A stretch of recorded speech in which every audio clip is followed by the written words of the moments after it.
Bob Rissi here, back in the amplifier business again after 30 years in the computer business.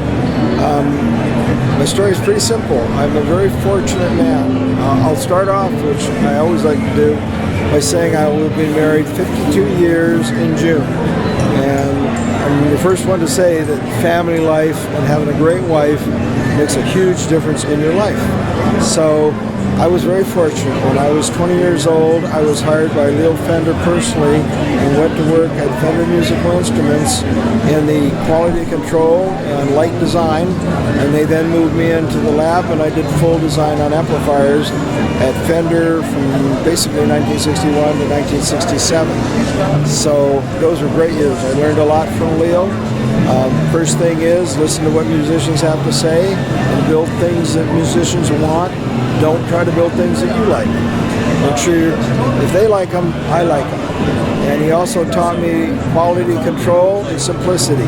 Try to make it high quality and simple enough for other people to be able to look at, work on, fix if they need to, and very unlikely to break down because you kept them simple enough. If you don't have complexity, it causes a lot of problems. So that's my theory, and I left Fender, and went to Rickenbacker in 1967, where Francis Hall made me director of all their engineering department. Basically, I didn't work on guitars, but I designed the Transonic series there, which became very popular with top musicians. We had Jeff Beck, and we had Led Zeppelin, Jimmy Page, and we had Cheap Trick, and Strawberry Alarm Clock, and Steppenwolf. Used the amps for years. I loved them, and I was very happy to work for Francis because he let me design whatever I wanted. But he did look to build a Rolls-Royce type of an amplifier, and they were very expensive. So my reasons for leaving had nothing to do with working with him or the product. I just wanted to make something that was more priced in the range of the guys who were starting up in bands, so I had more people using them. So I started Risson in 1970, and that was the idea. It didn't turn out quite that way. We priced them reasonable, but it ended up being word of mouth. Because of my past history, some of the musicians who were using Rickenbacker or Fender came to me and bought Rissons, and the word of mouth, instead of selling through stores in a big way, kind of just came where Rick Nelson told Al Perkins, and Al Perkins played an amp, and he was playing, and Motley Crue might have seen that one. I don't know the exact order, but we ended up having word of mouth people come from Joe Walsh to Glenn Campbell to Slash to Motley Crue to Lita Ford. I don't want to leave anybody out, but there's a whole bunch of Rick Vito, Steve Hunter from Alice Cooper's band. We had B.J. Johnson and Rambo from Willie Nelson's band, a whole slew, and that's who we sold to. And it was fun, it was good, and it was reasonably profitable. We did sell the amps, we were too small to give them away. But they reached a point where I was raising my family. I've been married 52 years now, and one of the reasons is as the family started to grow, I got the opportunity to go into the computer business. So around 1982 to 84, I didn't mean to get out of the amp thing completely, but I got so busy designing and setting up computer network systems and consulting, and I signed contracts. I didn't work for a company, I just had a lot of contracts. It gave me more time with my family. It was financially very rewarding, but I couldn't keep making amps.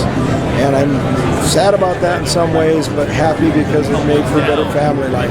However, when my kids all grew up, got married, and my last son was going to Arizona State. I'm a USC fan. But anyway, and he's going to Arizona State. I decided to get back into doing some of the amp thing because so many of my friends that were still in the business, that is musician friends, wanted me to either refurbish a Fender for them or work on one of the new product design things. So I designed the new Risson Marvel amp, which really came out of the idea when I was at Risson. The guys that were using my amps were using 200 and 300 watt amps, like Poison using whole riffs of them, and they would come to me and say, I'd like a little recording amp. So I designed one, but I shut the company down before I really put it on the market.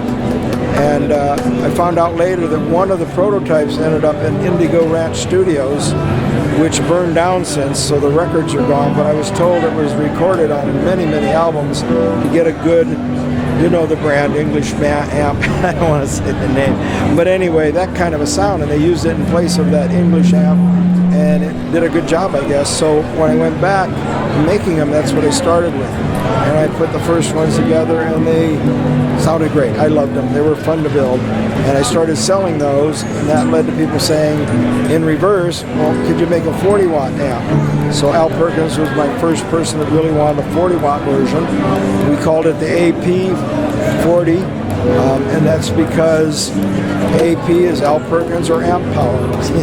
And so that became popular, and some of the groups came back and said, can you make a reverb?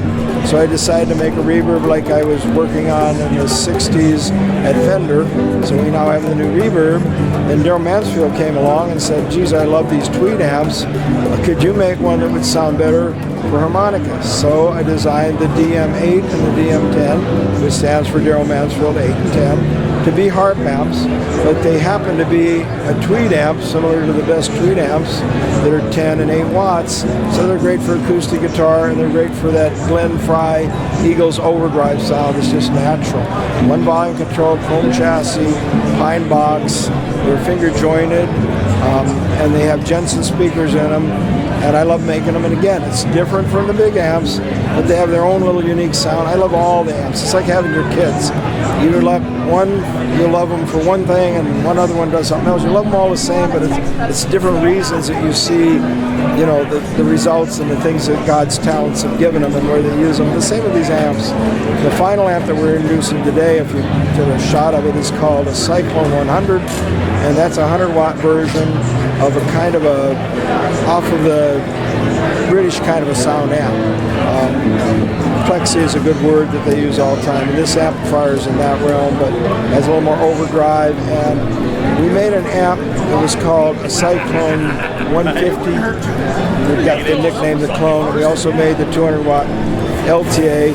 Those were used by Slash and people like Lita Ford and those bands. And that particular amp's so heavy because I put huge transformers in them that I didn't want to make anything that big because people don't use roadies like they used to. And they weigh a ton. I still can carry them, thank God I'm healthy.